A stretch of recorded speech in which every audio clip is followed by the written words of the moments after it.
ಆದಂತಹ ಒಂದು ನಿದರ್ಶನ ಇದು. ವಿಚಾರಣೆ ಜುಲೈ 10ಕ್ಕೆ ಮುಂದೂಡಿಕೆ ಆಗಿದೆ. ಜೂನ್ 10ಕ್ಕೆ ಈಗ ವಿಚಾರಣೆ ಮುಂದೂಡಿಕೆ ಆಗಿದೆ. ವಿಚಾರಣೆ ಜೂನ್ 10ಕ್ಕೆ ಮುಂದೂಡಿಕೆ ಮಾಡಲಾಗಿದೆ. ನೋಡಿ, ಈಗಾಗಲೇ ಗಮನಿಸ್ತಾ ಇದ್ವಿ ಯಾವ ರೀತಿಯಾಗಿ ಕಮಲ್ ಹಾಸನ್ಗೆ ತಪರಾಕಿ ಹಾಕಿದೆ ಹೈಕೋರ್ಟ್ ಅಂತ ನೋಡ್ತಾ ಇದ್ವಿ. ಸದ್ಯಗ ವಿಚಾರಣೆ ಜೂನ್ 10ಕ್ಕೆ ಮುಂದೂಡಿಕೆ ಆಗಿದೆ ಅಂತ ಗೊತ್ತಾಗ್ತಾ ಇರುವಂತದ್ದು.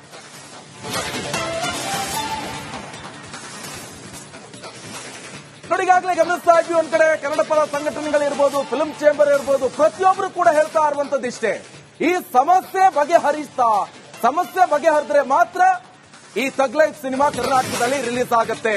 ಇಲ್ಲ ಅಂತ ಹೇಳಿದ್ರೆ ಯಾವುದೇ ಕಾರಣಕ್ಕೂ ಕೂಡ ಕರ್ನಾಟಕದಲ್ಲಿ ಥಗ್ ಲೈಫ್ಗೆ ಅವಕಾಶ ಇಲ್ಲ. ರಿಲೀಸ್ ಅನ್ನ ಮಾಡೋಕೆ ಯಾವುದೇ ಕಾರಣಕ್ಕೂ ಕೂಡ ಬಿಡಲ್ಲ ಅಂತ ಹೇಳ್ತಾ ಇದ್ದಾರೆ ಕರ್ನಾಟಕದ ಜನತೆ. ವಿಚಾರಣೆ ಸದ್ಯಗ ಜೂನ್ 10ಕ್ಕೆ ಮುಂದೂಡಿಕೆ ಆಗಿದೆ. ಸಮಸ್ಯೆ ಬಗೆಹರಿಯುವ ತನಕ ಥಗ್ ಲೈಫ್ ರಿಲೀಸ್ ಇಲ್ಲ. ಒಂದ್ ಕಡೆಯಲ್ಲಿ ರಿಲೀಫ್ ಸಿಗುತ್ತೆ, ನಮ್ಗೆ ಹೈಕೋರ್ಟ್ ಇಂದ ಏನೋ ನಿದರ್ಶನ ಸಿಗಬಹುದು, ಸೂಚನೆ ಕೊಡಬಹುದು ಸರ್ಕಾರಕ್ಕೂ ಪೊಲೀಸ್ನವರಿಗೆ ಅಂತ ಹೇಳ್ಕೊಂಡು ಒಂದು ರಿಲೀಫ್ ಸಿಗುತ್ತೆ ಅಂತ ಅನ್ಕೊಂಡಿರುವಂತ ಇದೆ ಕಮಲ್ ಹಾಸನ್ಗೆ ಹಿನ್ನಡೆ ಆಗಿರುವಂತದ್ದು. ಥಗ್ ಲೈಫ್ ಕರ್ನಾಟಕದಲ್ಲಿ ಪ್ರದರ್ಶನ ಇಲ್ಲ, ಸಮಸ್ಯೆ ಬಗೆಹರಿಯುವ ತನಕ ಥಗ್ ಲೈಫ್ ರಿಲೀಸ್ ಆಗೋದಿಲ್ಲ. ಯಾವುದೇ ಕಾರಣಕ್ಕೂ ಕೂಡ ರಿಲೀಸ್ ಮಾಡೋಕೆ ಯಾರು ಹೋದ್ರೆ ಅಂಥವರು ನಾಡದ್ರೋಹಿಗಳು, ಅಂಥವರ ಥಿಯೇಟರ್ಗಳನ್ನ ಪರದೆಗಳನ್ನ ಹರಿದಾಕ್ತೀವಿ ಅಂತ ಕನ್ನಡ ಪರ ಸಂಘಟನೆಗಳವರು ಹೇಳ್ತಾ ಇದ್ದಾರೆ. ಸದ್ಯ ಈಗ ಕಮಲ್ ಹಾಸನ್ ಯಾವ ರೀತಿಯಾಗಿದ್ದಾರೆ ಅಂತ ಹೇಳಿದ್ರೆ ಸಪ್ಪೆ ಮೊರೆ ಹಾಕೊಂಡು ಕೂತ್ಕೋಬೇಕು. ಇಲ್ಲ ಅಂತ ಹೇಳಿದ್ರೆ ಕ್ಷಮೆ ಕೇಳಬೇಕು. ಎಲ್ಲಿವರೆಗೆ ದುರಂಕಾರ ಅಂತ ಹೇಳಿದ್ರೆ ಈ ಹಿಂದೆ ರಾಜಗೋಪಾಲಾಚಾರ್ಯ ಅವರು ಇಂಥದೇ ಮಾತನ್ನ ಹೇಳಿದ್ರು. ಕನ್ನಡದ ಬಗ್ಗೆ ಎಷ್ಟೊಂದು ಅಸಡ್ಡೆ ಇವರಿಗಲ್ಲ. ಕರ್ನಾಟಕ ಅಂತ ಹೇಳಿದ್ರೆ ಅಷ್ಟೊಂದು ಸುಮ್ನೆನಾ? ಕರ್ನಾಟಕದವರು ಕ್ಷಮಿಸುವಷ್ಟು ಗುಣ ಬೇರೆ ಯಾರಿಗೂ ಕೂಡ ಇಲ್ಲ. ಬೇರೆ ಯಾವ್ದು ರಾಜ್ಯ ಆಗಿದ್ರೆ ಯುಪಿನೋ ಅಥವಾ ಅಸ್ಸಾಮೋ ಮತ್ತೊಂದು ಯಾವ್ದು ಆಗಿದ್ರೆ ಇಷ್ಟೊತ್ತಿಗೆ ಬೇರೆ ತರನೇ ಆಗ್ತಾ ಇತ್ತು. ಕರ್ನಾಟಕ ಅಂತ ಹೇಳಿದ್ರೆ ಇಲ್ಲಿನ ಜನತೆ ಸೌಮ್ಯ ಸ್ವಭಾವದವರು, ಹಾಗಾಗಿ ಇವ್ರನ್ನೆಲ್ಲ ಆರಾಮಾಗಿದ್ದಾರೆ ಓಡಾಡ್ಕೊಂಡು ಚೆನ್ನಾಗಿ. ನೋಡಿ, ಈಗ ಸದ್ಯ ಇಂತಹ ಒಂದು ಫಿಲ್ಮ್ ಅನ್ನ ಮಾಡಿಕೊಂಡು ಫಿಲ್ಮ್ ಮಾಡದ್ನ, ಅಲ್ಲಿ ಪ್ರಮೋಷನ್ ಮಾಡದ್ನ, ರಿಲೀಸ್ ಮಾಡದ್ನ, ಒಂದಿಷ್ಟು ದುಡ್ಡು ಮಾಡ್ಕೊಂಡ್ನ, ಹೆಸರು ಮಾಡ್ಕೊಂಡ್ನ, ಸೈಲೆಂಟ್ ಆಗಿ ಕೂತ್ಕೊಂಡ್ನ, ಅದು ಬೇಕಾಗಿರುವಂತದ್ದು ಒಬ್ಬ ಮೆಚುರಿಟಿ ಇರುವಂತ ನಟನೆಗೆ. 60 ವರ್ಷ ಆದ್ಮೇಲೆ ಅರಳೋ ಮರಳೋ ಅಂತ ಹೇಳ್ತಾರೆ ಜನ. ಈ ಹಿಂದಿನವರು ಅದನ್ನೇ ಹೇಳ್ತಾ ಬರ್ತಾ ಇದ್ರೆ ಕೆಲವರಿಗೆಲ್ಲ ಮಾನಸಿಕ ಸೀಮಿತವನ್ನೇ ಕಳ್ಕೊಂಡ್ ಬಿಡ್ತಾರೆ. ಅವ್ರಿಗೇನು ಹೇಳಬೇಕು, ನಾವೇನ್ ಹೇಳಿದ್ರೆ ಏನಾಗುತ್ತೆ, ಭಾಷಾ ವಿಚಾರ ಇರ್ಬೋದು ಅಥವಾ ನೆಲದ ವಿಚಾರ ಇರ್ಬೋದು, ಜಲದ ವಿಚಾರ ಇರ್ಬೋದು, ಇಂಥ ಒಂದು ವಿಚಾರ ಮಾತನಾಡೋಕ್ಕಿಂತ ಮುಂಚೆ ಸಾಕಷ್ಟು ಯೋಚನೆಗಳನ್ನ ಮಾಡಬೇಕು. ಅಂತ ಯೋಚನೆಯನ್ನ ಮಾಡುವಂತ ವಿವೇಚನೆ ಇಲ್ಲ ಕಮಲ್ ಹಾಸನ್ಗೆ. ಆಯ್ತು, ಬಾಯಿ ತಪ್ಪಿಯನ್ನು ಹೇಳದೆ ಸಾರಿ ಇದಂತಹ ಒಂದು ನಿದರ್ಶನ ಇದು. ವಿಚಾರಣೆ ಜುಲೈ 10ಕ್ಕೆ ಮುಂದೂಡಿಕೆ ಆಗಿದೆ. ಜೂನ್ 10ಕ್ಕೆ ಈಗ ವಿಚಾರಣೆ ಮುಂದೂಡಿಕೆ ಆಗಿದೆ. ವಿಚಾರಣೆ ಜೂನ್ 10ಕ್ಕೆ ಮುಂದೂಡಿಕೆ ಮಾಡಲಾಗಿದೆ. ನೋಡಿ, ಈಗಾಗಲೇ ಗಮನಿಸ್ತಾ ಇದ್ವಿ ಯಾವ ರೀತಿಯಾಗಿ ಕಮಲ್ ಹಾಸನ್ಗೆ ತಪರಾಕಿ ಹಾಕಿದೆ ಹೈಕೋರ್ಟ್ ಅಂತ ನೋಡ್ತಾ ಇದ್ವಿ. ಸದ್ಯಗ ವಿಚಾರಣೆ ಜೂನ್ 10ಕ್ಕೆ ಮುಂದೂಡಿಕೆ ಆಗಿದೆ ಅಂತ ಗೊತ್ತಾಗ್ತಾ ಇರುವಂತದ್ದು.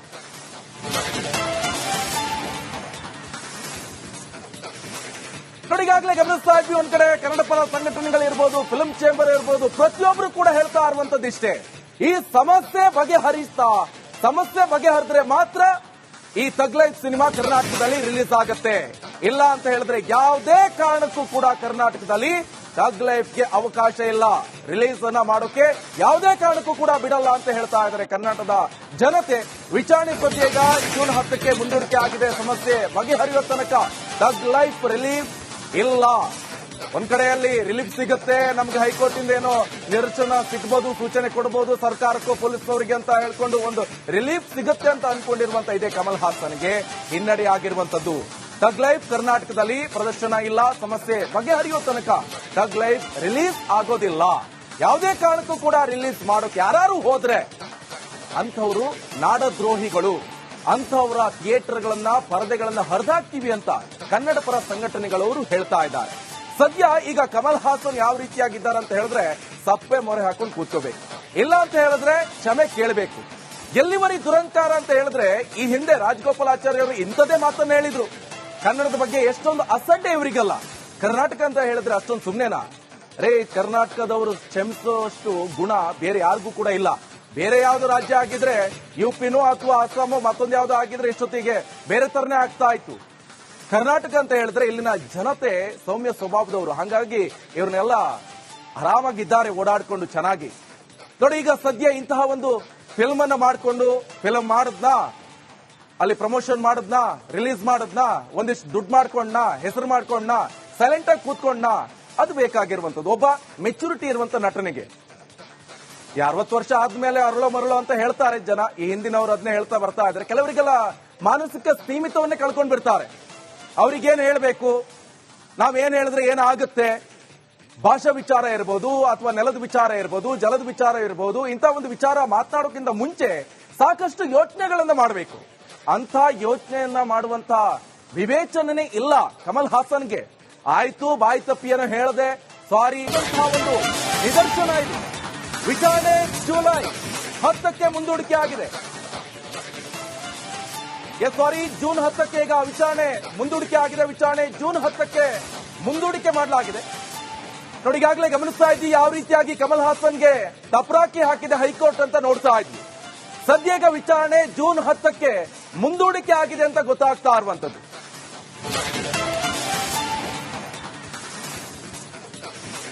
ನೋಡಿ, ಈಗಾಗಲೇ ಗಮನಿಸ್ತಾ ಇದ್ವಿ ಒಂದ್ ಕಡೆ ಕನ್ನಡ ಪರ ಸಂಘಟನೆಗಳಿರ್ಬೋದು, ಫಿಲ್ಮ್ ಚೇಂಬರ್ ಇರ್ಬೋದು, ಪ್ರತಿಯೊಬ್ಬರು ಕೂಡ ಹೇಳ್ತಾ ಇರುವಂತದ್ದು ಇಷ್ಟೇ, ಈ ಸಮಸ್ಯೆ ಬಗೆಹರಿದ್ರೆ ಮಾತ್ರ ಈ ಥಗ್ ಲೈಫ್ ಸಿನಿಮಾ ಕರ್ನಾಟಕದಲ್ಲಿ ರಿಲೀಸ್ ಆಗುತ್ತೆ. ಇಲ್ಲ ಅಂತ ಹೇಳಿದ್ರೆ ಯಾವುದೇ ಕಾರಣಕ್ಕೂ ಕೂಡ ಕರ್ನಾಟಕದಲ್ಲಿ ಥಗ್ ಲೈಫ್ಗೆ ಅವಕಾಶ ಇಲ್ಲ. ರಿಲೀಸ್ ಅನ್ನ ಮಾಡೋಕೆ ಯಾವುದೇ ಕಾರಣಕ್ಕೂ ಕೂಡ ಬಿಡಲ್ಲ ಅಂತ ಹೇಳ್ತಾ ಇದ್ದಾರೆ ಕರ್ನಾಟಕದ ಜನತೆ.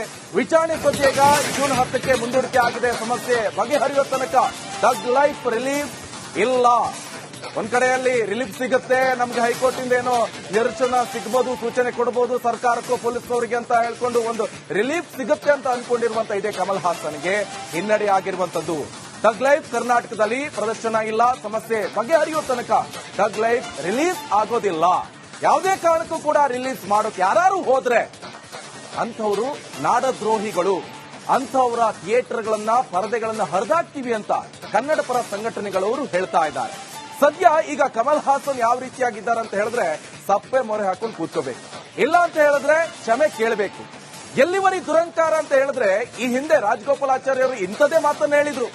ಕನ್ನಡದ ಬಗ್ಗೆ ಎಷ್ಟೊಂದು ಅಸಡ್ಡೆ ಇವರಿಗಲ್ಲ. ಕರ್ನಾಟಕ ಅಂತ ಹೇಳಿದ್ರೆ ಅಷ್ಟೊಂದು ಸುಮ್ಮನೆನಾ ರೇ, ಕರ್ನಾಟಕದವರು ಕ್ಷಮಿಸುವಷ್ಟು ಗುಣ ಬೇರೆ ಯಾರಿಗೂ ಕೂಡ ಇಲ್ಲ.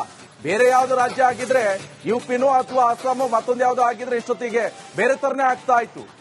ಕರ್ನಾಟಕ ಅಂತ ಹೇಳಿದ್ರೆ ಇಲ್ಲಿನ ಜನತೆ ಸೌಮ್ಯ ಸ್ವಭಾವದವರು, ಹಾಗಾಗಿ ಇವ್ರನ್ನೆಲ್ಲ ಆರಾಮಾಗಿದ್ದಾರೆ ಓಡಾಡ್ಕೊಂಡು ಚೆನ್ನಾಗಿ.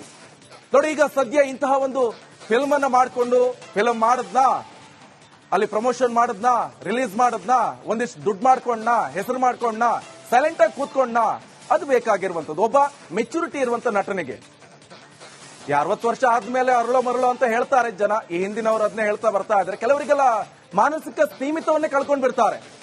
ಅವ್ರಿಗೇನ್ ಹೇಳ್ಬೇಕು, ನಾವೇನ್ ಹೇಳಿದ್ರೆ ಏನಾಗುತ್ತೆ, ಭಾಷಾ ವಿಚಾರ ಇರ್ಬೋದು ಅಥವಾ ನೆಲದ ವಿಚಾರ ಇರ್ಬೋದು, ಜಲದ ವಿಚಾರ ಇರ್ಬೋದು, ಇಂಥ ಒಂದು ವಿಚಾರ ಮಾತನಾಡೋಕ್ಕಿಂತ ಮುಂಚೆ ಸಾಕಷ್ಟು ಯೋಚನೆಗಳನ್ನ ಮಾಡಬೇಕು. ಅಂತ ಯೋಚನೆಯನ್ನ ಮಾಡುವಂತ ವಿವೇಚನೆ ಇಲ್ಲ ಕಮಲ್ ಹಾಸನ್ಗೆ. ಆಯ್ತು ಬಾಯಿ ತಪ್ಪಿಯನ್ನು ಹೇಳದೆ ಸಾರಿ